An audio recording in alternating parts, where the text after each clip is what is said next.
Guys, so നമ്മളുടെ 7ാം ക്ലാസ്സിന്റെ text book മാറുന്നത് ആക്ച്വലി കഴിഞ്ഞതിന്റെ മുന്നത്തെ കൊല്ലാണ്. അപ്പൊ ആ ഒരു കൊല്ലം ഞങ്ങൾക്കൊന്നും വലിയ ഐഡിയ ഇല്ലായിരുന്നു എവിടെ നിന്നൊക്കെ ക്വസ്റ്റ്യൻ ചോദിക്കും, ഏതൊക്കെയാണ് ഇമ്പോർട്ടന്റ്, ഏത് ഭാഗമാണ് വലിയ പ്രശ്നമില്ലാണ്ട് ഒഴിവാക്കാൻ പറ്റുന്നത്, അതൊന്നും ആകെ ഒരു ഐഡിയ ഇല്ലാത്ത പോലെ ആയിരുന്നു. ബിക്കോസ് പുതിയ ടെക്സ്റ്റ് ബുക്ക് ആയിരുന്നു. കഴിഞ്ഞ കൊല്ലമായപ്പോൾ ഞങ്ങൾക്ക് ഏകദേശം ഒരു ഐഡിയ വന്നു. അതായത് ഈ ഭാഗത്തു നിന്നൊക്കെ ആയിരിക്കും ക്വസ്റ്റ്യൻ ചോദിക്കാന്ന്. സംഭവം ആ ഭാഗത്തു നിന്നൊക്കെ ക്വസ്റ്റ്യൻ ചോദിച്ചെങ്കിലും എന്തായി, നമ്മളുടെ എക്സാമിന്റെ പാറ്റേൺ മാറി. അതായത് match the following type question, assertion reasoning level question, അങ്ങനെ തുടങ്ങി ഭയങ്കര ഒരു വൃത്തികെട്ട പാറ്റേണിലൂടെ ആയിരുന്നു എക്സാം പോയിട്ടുണ്ടായിരുന്നത്. അതുകൊണ്ട് തന്നെ കഴിഞ്ഞ 7th കുട്ടികൾക്ക് അത്യാവശ്യം നല്ല ടഫ് ആയിരുന്നു.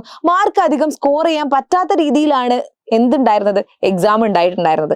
പക്ഷെ ഈ ഒരു ഇയർ ഞങ്ങൾക്ക് ഏകദേശം ഐഡിയ ഉണ്ട് ഏതൊക്കെ ലെവലിൽ നിങ്ങൾക്ക് ചോദിക്കും, ഏതൊക്കെ ലെവലിലേക്ക് നിങ്ങൾക്ക് പോകണം. ഇനി ഏത് ലെവലിൽ വന്നു കഴിഞ്ഞാലും നിങ്ങൾ എങ്ങനെ പഠിക്കണം എന്നുള്ളത് പറഞ്ഞു തരാൻ വേണ്ടിയിട്ട് ഞങ്ങൾ എന്ത് ചെയ്യുന്നുണ്ട്, ഒരു വെബിനാർ സെറ്റ് ചെയ്യുന്നുണ്ട്. ആ വെബിനാർ പൈസ ഒന്നും കൊടുക്കണ്ട കേട്ടോ, ഫ്രീ ആയിട്ട് നിങ്ങൾക്ക് ഓൺ എക്സാമിൽ A ഗ്രേഡ് നേടാൻ എന്തൊക്കെ നോക്കണം, ഏത് ഭാഗത്ത് നിന്നൊക്കെ മക്കൾ ഇമ്പോർട്ടൻ്റ് ആയിട്ട് പഠിക്കണം, ഏത് ലെവലിൽ നിങ്ങൾ പഠിക്കണം, എങ്ങനെയാണ് നിങ്ങൾ ടൈം ടേബിൾ സെറ്റ് ചെയ്യേണ്ടത്, എന്തൊക്കെ സ്ട്രാറ്റജീസ് ആണ് നിങ്ങൾ യൂസ് ചെയ്യേണ്ടത്, ഏത് രീതിയിൽ ഇപ്പം മുതൽ പഠിച്ചു തുടങ്ങിയാൽ A ഗ്രേഡ് എന്ന് പറയുന്ന ആ സ്വപ്നം നിങ്ങൾക്ക് സാക്ഷാത്കരിക്കാം എന്ന് തുടങ്ങിയിട്ട് നിങ്ങൾക്ക് വേണ്ട A to Z കാര്യങ്ങൾ പറഞ്ഞു തരാൻ വേണ്ടിയിട്ട് ജൂലൈ 7, അതായത് ഈ വരുന്ന ചൊവ്വാഴ്ച കൃത്യം 7 മണിക്ക് മിസ് ഒരു ഫ്രീ വെബിനാറുമായിട്ട് വരുന്നുണ്ട്. പക്ഷെ ഈ ഒരു ഫ്രീ വെബിനാറിന്റെ കുഴപ്പമെന്ന് പറഞ്ഞാൽ എല്ലാവർക്കും ഇങ്ങനെ കയറാനൊന്നും ആവില്ല. ഇത് രജിസ്റ്റർ ചെയ്ത കുട്ടികൾക്ക് മാത്രമേ കയറാൻ പറ്റൂ. രജിസ്റ്റർ ചെയ്യുന്നത് ഫ്രീ ആണ്. അതായത് ഞാൻ കമന്റ് ബോക്സിന് മുകളിലായിട്ട് ഒരു രജിസ്ട്രേഷൻ ലിങ്ക് കൊടുത്തിട്ടുണ്ട്.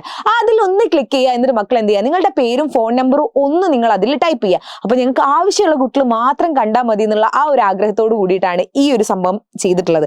അതായത് ഞങ്ങൾ രജിസ്റ്റർ ചെയ്ത കുട്ടികൾക്ക് നിങ്ങൾക്ക് അത്രയും ആഗ്രഹം ഉണ്ടെങ്കിൽ മാത്രം വരെ, നിങ്ങൾക്ക് എന്തായാലും ഇത് വെറുതെ ആവില്ല. വന്നാൽ ഒരു അരമണിക്കൂർ എന്ന് പറയുന്നത് നിങ്ങളുടെ നമ്മളുടെ ഈ ഒരു 7ാം ക്ലാസ്സിന്റെ ജേർണിയിൽ ഏറ്റവും ഇമ്പോർട്ടൻ്റ് ആയിട്ടുള്ളതും ഏറ്റവും പ്രഷ്യസ് ആയിട്ടുള്ളതും ആവും എന്നുള്ളത് എൻ്റെ ഉറപ്പാണ്, എൻ്റെ വാക്കുമാണ്. സോ അതിലൊന്ന് രജിസ്റ്റർ ചെയ്യുക. ആ രജിസ്റ്റർ ചെയ്ത കുട്ടികളുടെ മൊബൈൽ നമ്പറിലേക്കൊക്കെ ഞങ്ങൾ ലിങ്ക് അയച്ചു തരുന്നതാണ്. കൃത്യം 7 മണിക്ക് എന്ത് ചെയ്യുക, നമ്മളുടെ ലിങ്കിൽ കയറുക, നമുക്ക് അടിച്ചു പൊളിച്ച് ഉഷാറാക്കിയിട്ട് നമുക്ക് ഓൾ സെറ്റ് ആക്കാം. ഓക്കെ, ഒരാൾ ടൈം ടേബിൾ സെറ്റ് ചെയ്ത് തരാത്തല്ലേ നിങ്ങളുടെ പ്രശ്നം, ആ പ്രശ്നമൊക്കെ മിസ് മാറ്റി തരാട്ടോ. അപ്പൊ ഈ ഒരു വീഡിയോ നിങ്ങളുടെ പഠിക്കണം എന്ന് ആഗ്രഹമുള്ള ഫ്രണ്ട്സിലേക്കൊക്കെ ഷെയർ ചെയ്യുക. സോ നമുക്ക് മറ്റൊരു വീഡിയോവുമായി കാണാം, വെബിനാറിൽ വെച്ച് കാണാം. അതുവരേക്കും ബൈ ബൈ.